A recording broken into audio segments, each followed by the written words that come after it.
submitted to the Commonwealth Attorney when they're completed. Anyway, I'll get started. But on May 27th, 2025, an off-duty Jeffersontown police officer, Officer Stevante Woods, and I'll make this copy available to everybody. Stevante Woods was involved in a critical incident on Robeson Road that resulted in the death of Marco Dorsey, age 43, date of birth 1/4 of 1982. At the time of the incident, Officer Wood was at his home, off duty, with his 2 young children, when he was contacted by several concerned neighbors, and he heard a commotion going on outside of his home.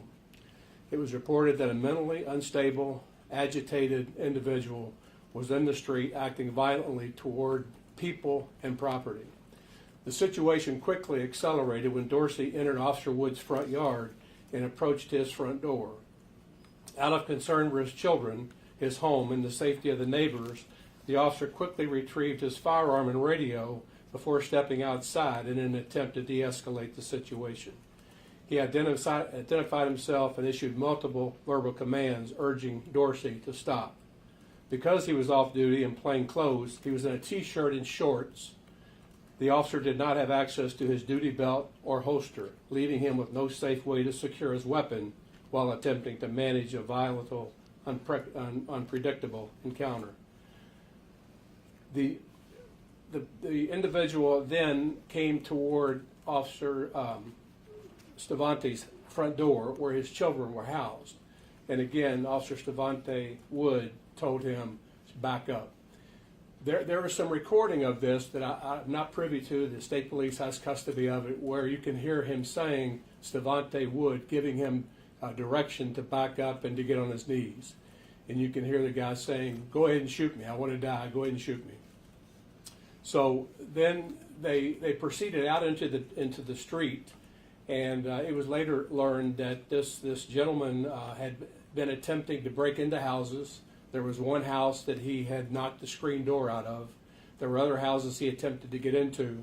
And as he was walking down the street, he was with his fist busting windows out of cars that were driving by. There were other comments made by him that he was going to assault children and go into a house and possibly rape somebody. So he was making statements of going to go and create violent acts. Officer Wood then, with his radio in his left hand and his firearm in his right hand, was calling into radio, into dispatch, telling them, I need help, send me backup. He also told the neighbors, he said, tell them that I need backup. And I could hear on the radio when he was talking, he said, I've got somebody's CIT. What that means in our world means crisis intervention training.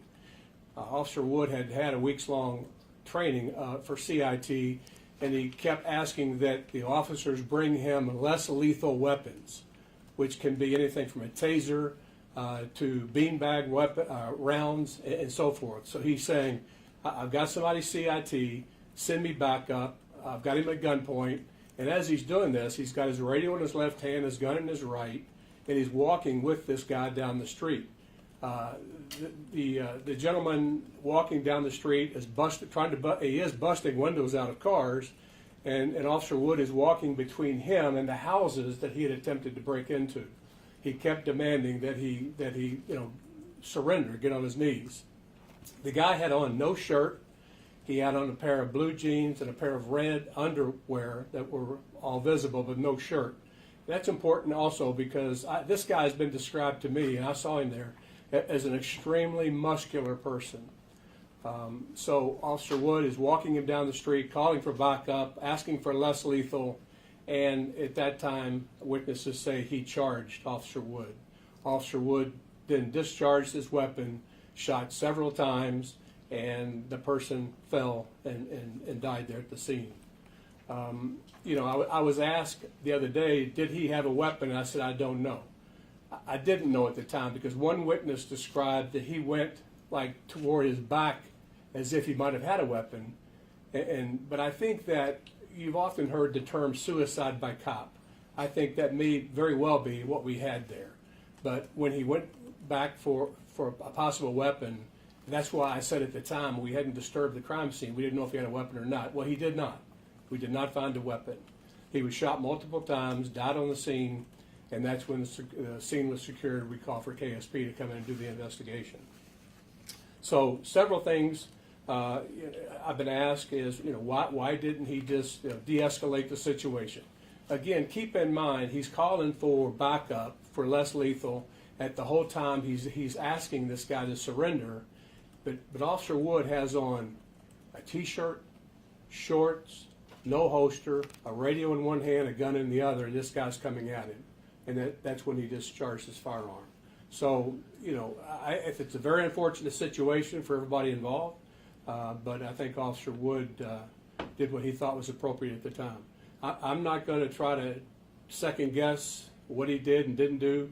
That's up to the Commonwealth Attorney and others to decide. But I think you can tell by what I'm saying that he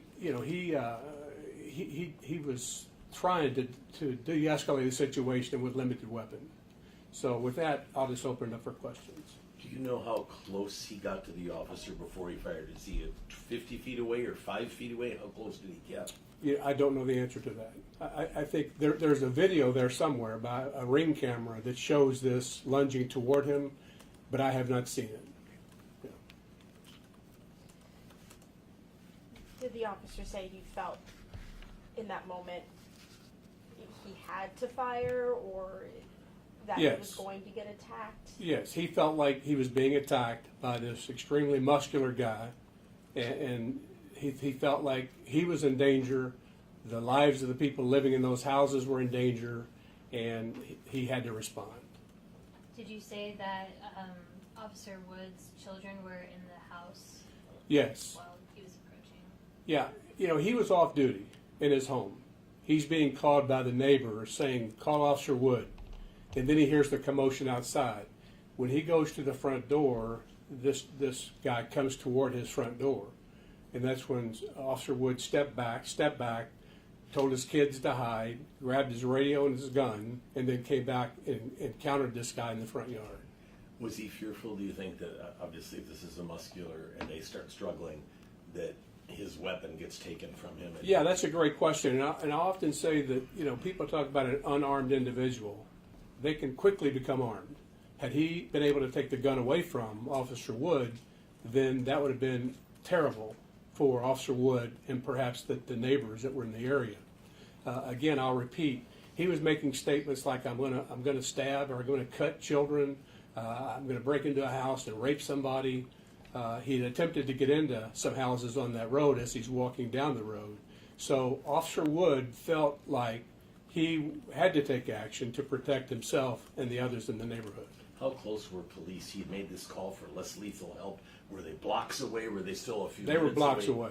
Blocks away when it happened. Mm-hmm. Yeah. Did his children, by any chance, how far was he? Was he walking with this? You said he was walking with him down the street as this guy was still busting windows. Was it pretty close to where the officer lives, and did his children possibly see what happened? The children would not have seen it because they were hiding inside. Unfortunately, this person lived on the same street 4 doors down from Officer Wood.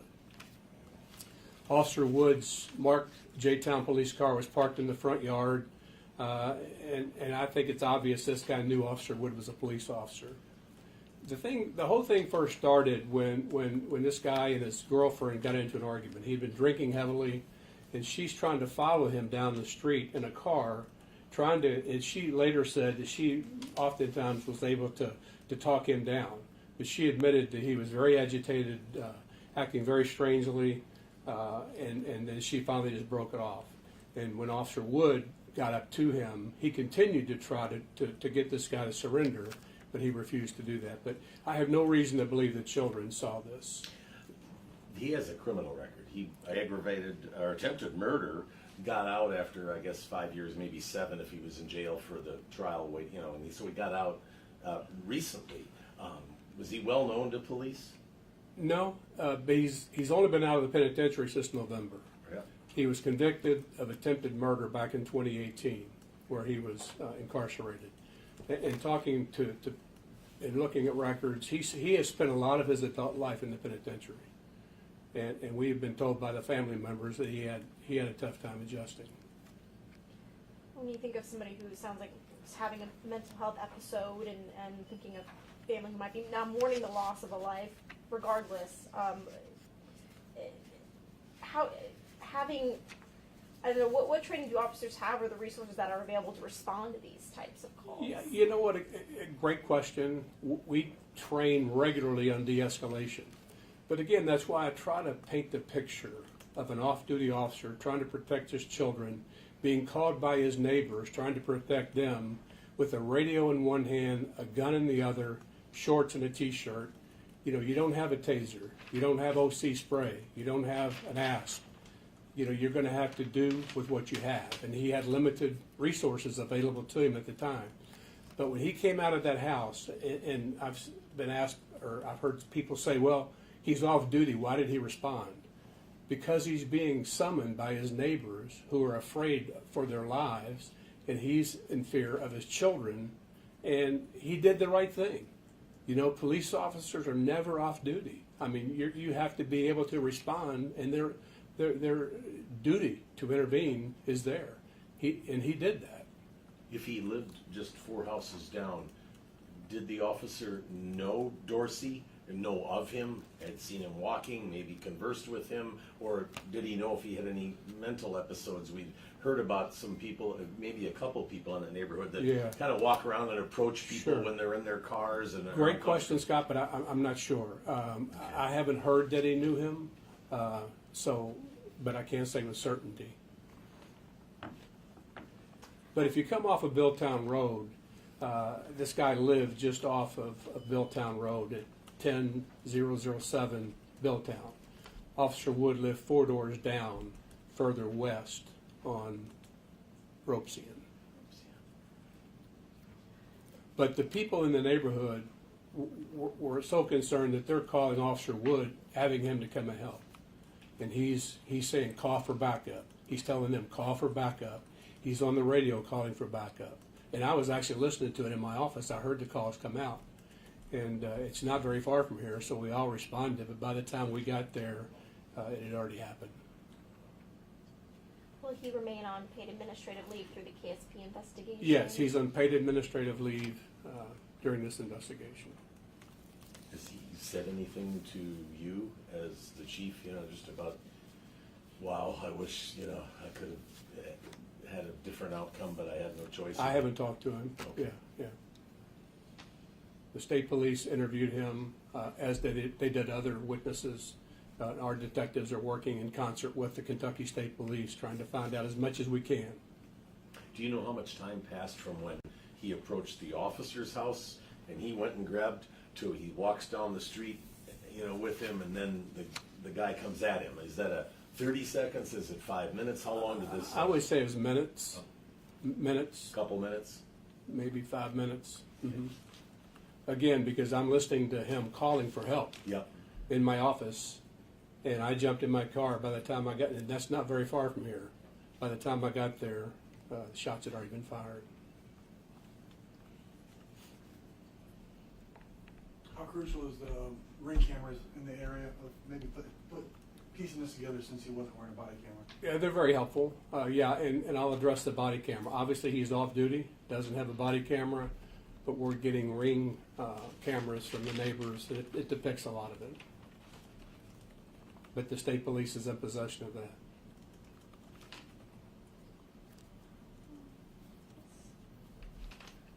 Any other questions? When he's talking, he had a radio, so are you hearing the conversation back and forth as he's confronted by this man, or is the radio not open? I don't remember that being picked up by him. Okay. But I know for a fact in one of the ring cameras, you can hear the conversation back and forth. Okay. Mm-hmm. Will we get any kind of a toxicology or anything like that on this individual? Yeah, they did an autopsy on him yesterday, but as you know, it takes several weeks for that to come back. The girlfriend did tell us he was intoxicated. He'd been drinking a lot that day.